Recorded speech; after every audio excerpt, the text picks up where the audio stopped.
말씀드리겠습니다.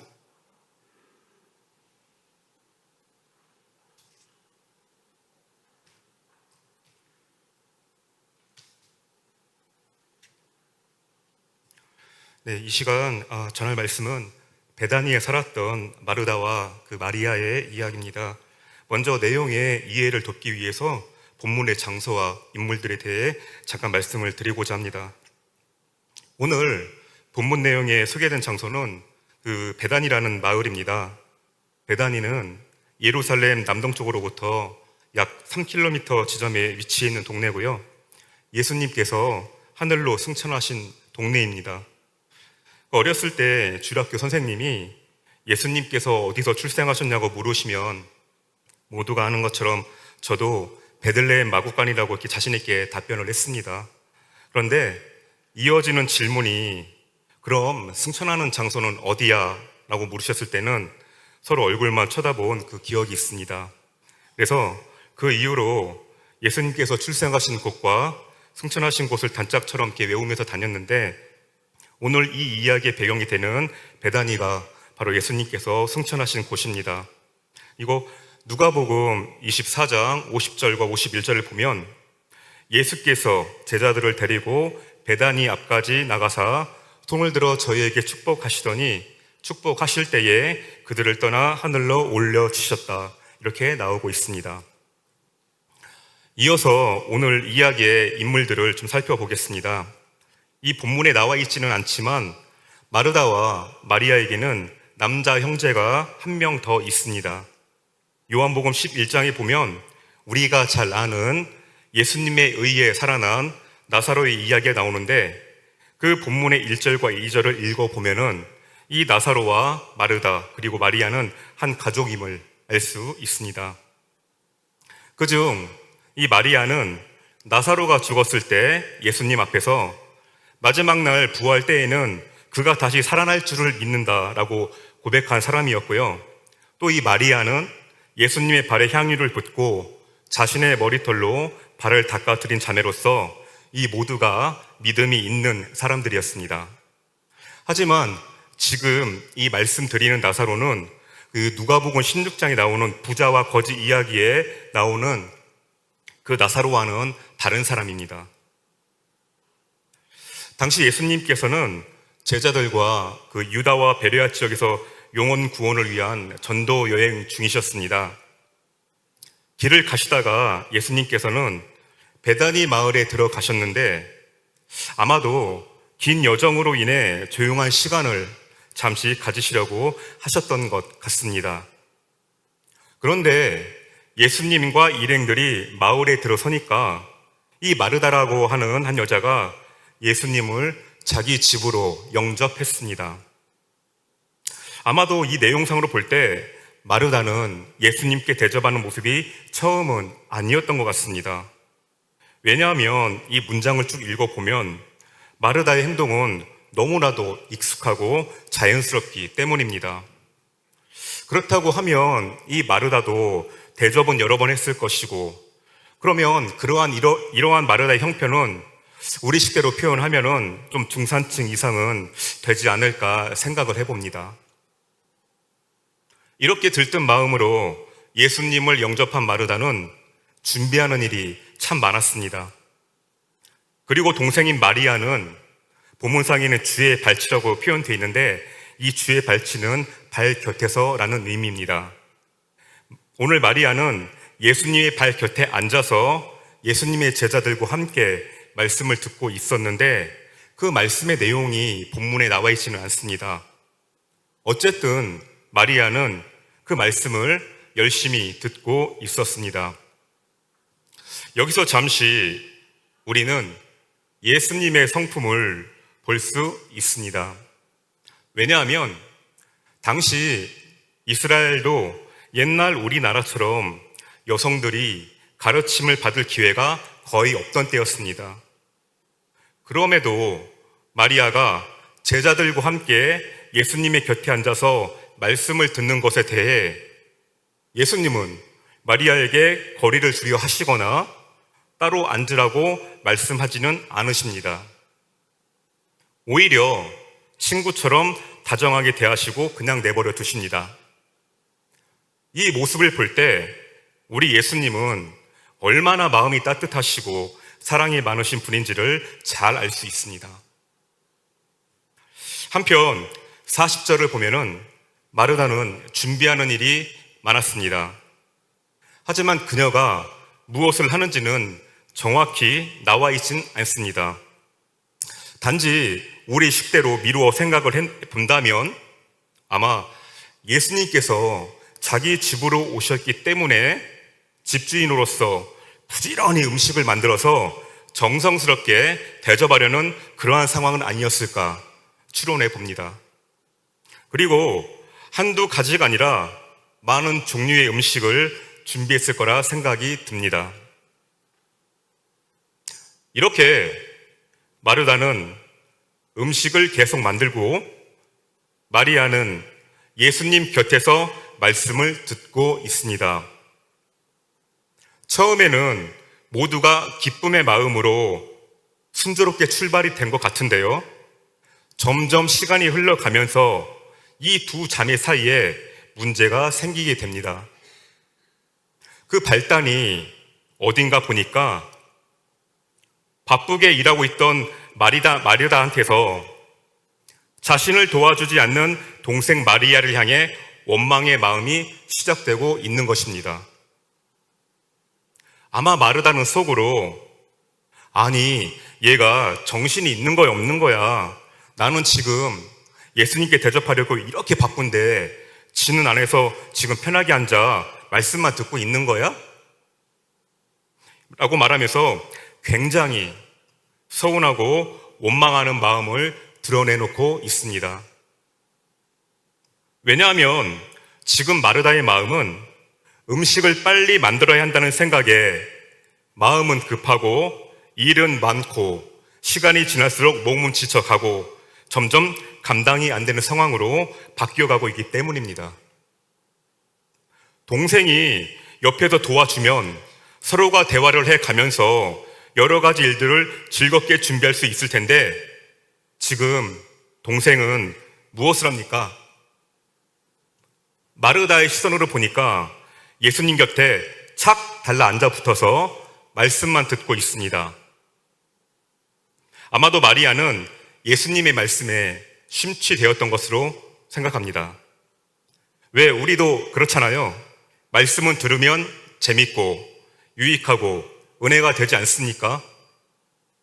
지금 마리아는 우리가 설교 말씀을 들을 때와 똑같은 모습입니다. 그러니 마르다는 일을 하면서도 중간중간에 얼마나 마리아를 흘겨봤겠습니까? 이스라엘 사람이라고 해서 우리와 다를 게 있겠습니까? 똑같은 심정이죠. 처음에 이 마르다는 기쁜 마음으로 일을 했습니다. 여러 가지 음식을 맛있게 만들어서 예수님께 잘 대접해 드려야겠다라고 생각하면서 나름대로의 칭찬도 기대하고요. 또 스스로도 보람도 느끼길 원했을 겁니다. 그런데 지금 그 마음이 어떻게 되었냐면 원망과 거기에 딸린 불편함이 마르다의 마음을 점점 지배하고 쌓여져 가고 있습니다. 아, 내가 왜 이렇게 혼자 고생을 하고 있지? 마리아도 도와주지 않는데 굳이 이 많은 일들을 나 혼자 다 할 필요가 있나? 이렇게 온갖 생각이 다 들었을 겁니다. 그러면서 마리아의 생각은 이 분주함 때문에 점점 바른 길에서 벗어나고 있는 상태입니다. 음식을 다 만들어야 하는 불안과 도와주지 않는 동생에 대한 불평과 원망이 마음속에 점점 차올라서 마리아를 향해 점점 밉게 보는 시선과 자세로 취해지고 있는 겁니다. 그래서 마르다는 참다가 나중에는 폭발하는데 누구한테 말합니까? 예수님한테 섭섭한 감정을 표현합니다. 그것도 주방에서 하는 말이 아니라 예수님한테 직접 다가가서 말을 합니다. 지금 그게 무엇을 말하는 겁니까? 지금 마르다는 굉장히 화가 난 것을 의미하고 있는 것입니다. 다시 말해, 마르다의 마음은 처음에 예수님을 영접할 때의 기쁨은 사라지고 원망과 불평이 가득 찼습니다. 지금 마르다는 한 마음과 한 뜻이 아니라는 겁니다. 화가 난 마르다는 예수님께 이렇게 말합니다. 예수님, 내 동생이 나 혼자 일하게 두는 것을 생각하지 않으시나요?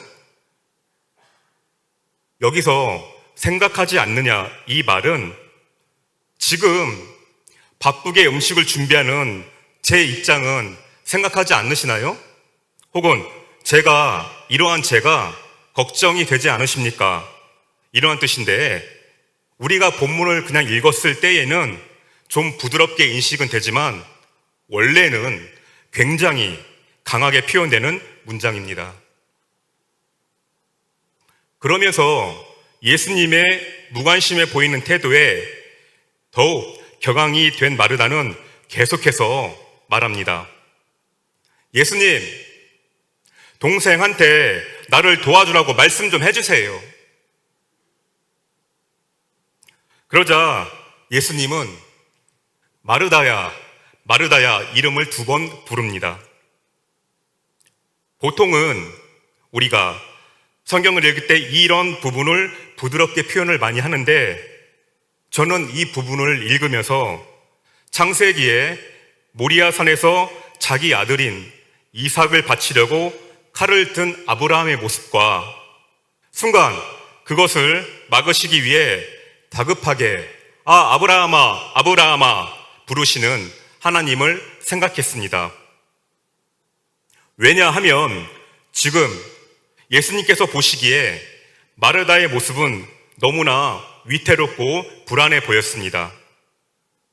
그래서 빨리 이러한 상황을 정리해 주지 않으면 안 될 것 같다는 생각에 예수님은 마르다의 이름을 다급하게 부르신 걸로 표현했습니다. 참고로 이스라엘 사람들의 습관 중에는 이러한 다급한 심정으로 말릴 때든지 아니면 교훈을 주기 위해 붙잡는다든지 할 때에는 이름을 2번씩 부르는 습관이 있다고 합니다. 그러면서 예수님은 마르다에게 이렇게 말씀하십니다. 네가 많은 일로 염려하고 근심하는구나.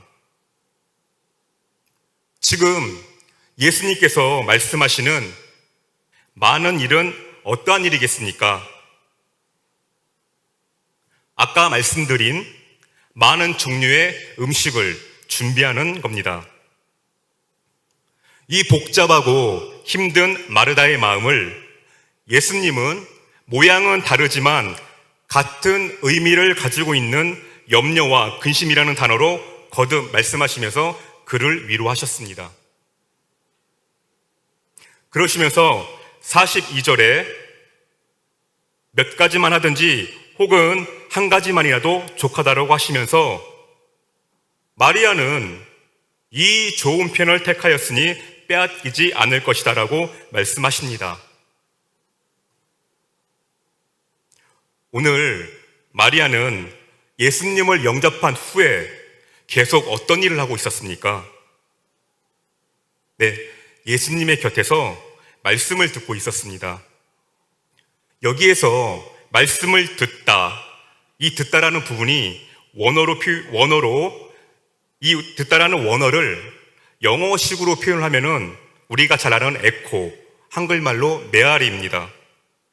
이 메아리는 사전적 의미로 울려 퍼져 가던 소리가 산이나 절벽 같은 데서 부딪혀 되울려 오는 소리를 말합니다.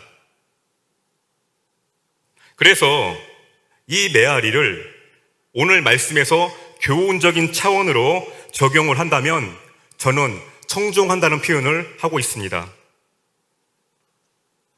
예수님의 가르침을 메아리같이 듣고 그대로 반응하고 받아들인 모습, 바로 순종의 모습인 것입니다. 그래서 오늘 마리아는 예수님의 말씀을 그대로 받아들이고 반응하는, 청종하며 순종하는 그러한 모습을 가지고 있습니다. 그런데 마르다는 어떻습니까? 염려하고 근심합니다. 이렇게 상반된 모습을 보이는 마리아와 마르다에게 예수님께서는 각각 교훈을 해 주십니다. 본문 42절에 예수님께서 말씀하시는 몇 가지, 그리고 한 가지의 의미는 많은 일과 필요한 일을 말하고 있습니다. 그런데 마리아는 어떤 편을 선택했습니까? 좋은 편을 선택했습니다. 그것은 필요한 한 가지 일을 선택했다는 말입니다. 다시 말해서 예수님의 말씀 듣기를 선택한 마리아는 지혜로웠다, 그 말입니다. 하지만 마르다는 그렇지 못했습니다. 예수님을 잘 대접하기 위해 많은 일을 선택을 해서 시작은 했지만 처음 기쁜 마음을 끝까지 유지하면서 음식을 잘 만들었습니까? 아닙니다. 오히려 방문하신 예수님께 불평하고 화만 냈습니다. 그러면 왜 이런 현상이 나타났을까요? 마르다는 너무나 많은 일을 벌려놓은 것입니다. 그러다 보니 결국 자기 뜻대로 안 되니까 원망과 불평으로 마음이 산만해지는 겁니다. 오죽하면 예수님께 이런 투정을 부렸겠습니까? 그런데 마리아는 처음부터 끝까지 예수님을 원망했습니까? 원망 안 했습니다. 예수님 옆에서요, 기쁜 마음으로 예수님께서 말씀하실 때마다 그 말씀에 대해서 메아리처럼 반응을 했습니다. 그것은 마리아가 우리 식대로 얘기하면 그 말씀을 잘 받고 있다라는 뜻입니다.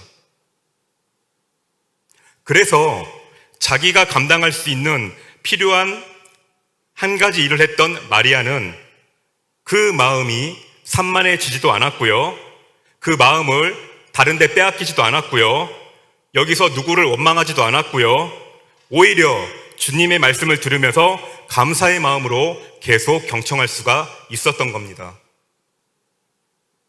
그래서 그녀는 예수님의 말씀 듣기를 늘 사모했기에 얼마 후에 값비싼 향유를 예수님 발에 붓게 됩니다. 물론 오늘 이 마르다가 대접을 하기 위해 정성을 쏟은 일은 참으로 마음도 쓰이고 힘도 많이 드는 일입니다. 하지만 오늘 예수님께서 마리아를 지혜롭게 여기신 것은 꼭 필요한 일에 대해 한결같은 마음의 자세를 유지했다라는 겁니다. 예수님께서는 마르다에게 대접을 원하신 게 아니셨습니다. 만약 예수님께서 일행이 많으니까 그들을 배부르게 먹이시길 원했다면 후에 사도 바울이 만족을 의미하는 자족이라는 이 예수님의 가르침을 받을 수는 없었을 거라 생각합니다. 솔직히 마르다가 한두 가지 음식만 했다라고 한다면 우리 시간으로 30분, 40분을 해올 수 있는 겁니다. 그러면 예수님하고 그 제자들하고 동생하고 음식 나눠 먹으면서 오붓하게 이야기도 할 수 있고 또 마음의 원망과 불평보다는 기쁨으로 유익한 은혜의 시간을 누렸을 것입니다. 그러면 예수님께서도 얘 마르다야, 네가 이렇게 사람이 많은데도 한결같이 기쁜 마음으로 대접을 해주니까 나도 참 기쁘다. 고마워. 잘 먹을게. 이렇게 말씀하시면서 칭찬하셨을 겁니다.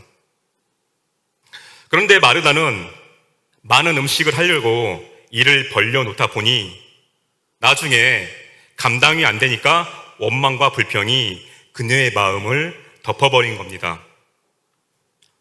그래서 저는 오늘 마르다와 마리아를 보면서 이 두 사람이 주는 교훈을 두 가지로 정리했습니다. 첫째로 예수님께서 마리아의 행동을 통해 주시는 교훈은 우리의 신앙생활에서 우선적으로 필요한 일은 하나님의 말씀을 듣고 배우는 일이라는 겁니다.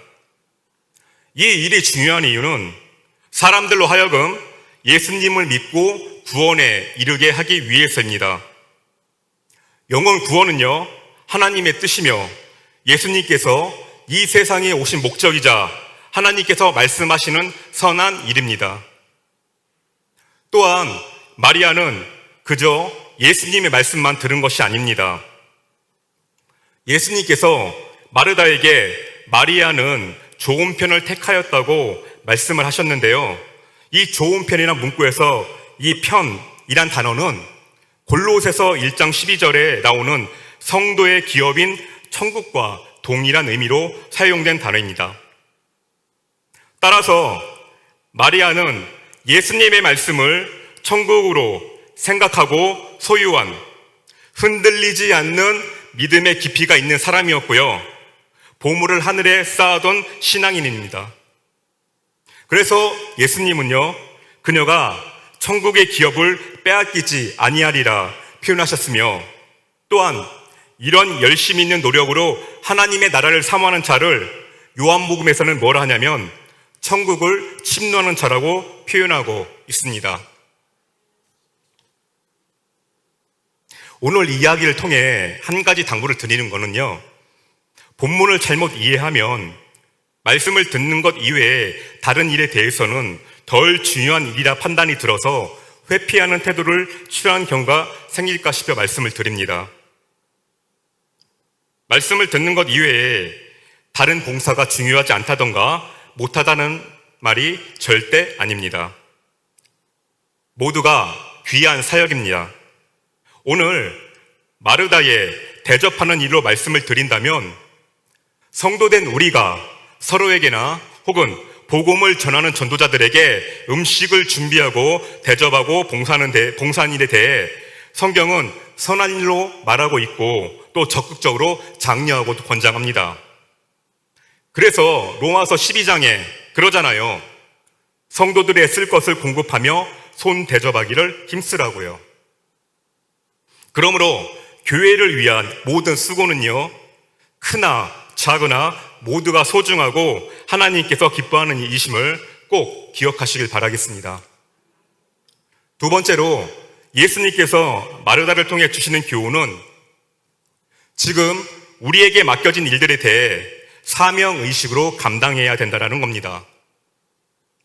그것은 지금 내게 맡겨진 직무에 대해 마음 변하지 않고요, 흐트러지지 않고요, 바른 모습으로 끝까지 수행해야 된다는 겁니다. 시간이 지나다 보면 물론 어려움이 올 때도 있습니다. 하지만요, 힘들 때마다 내게 주신 하나님의 은혜, 그리고 맡겨진 일 가운데 생기는 그 어려움들을 통해서요, 내 신앙을 바르게 다듬어 가시는 하나님, 그리고 이것을 기쁨으로 최선을 다하는 것, 이것이야말로 주님께 칭찬받는 지혜로운 모습이라 생각합니다.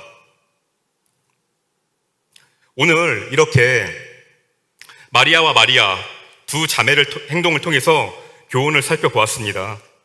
여기서 오해가 없으시길 바라는 거는요, 오늘 나온 마르다, 마리아 모두가요 다 좋은 신앙을 가진 굉장히 훌륭한 사람들입니다. 오늘 예수님은요 이 두 자매에게 정말로 귀한 가르침과 큰 유익을 주셨습니다. 그래서 오는 일을 통해 마르다는 예수님과 동생에게 화내고 미워했던 자신의 행동을 생각하면서 아마도 자신의 태도를 고치기로 결심했을 겁니다. 끝으로 오늘 주신 말씀의 은혜를 기억하시면서요, 말씀과 기도로 한 주를 잘 설계하시고요. 힘든 일이 있어도 슬픔보다는 기쁨을 선택하시는 감사의 일정들이 되시기를 진심으로 소원합니다. 기도드리겠습니다.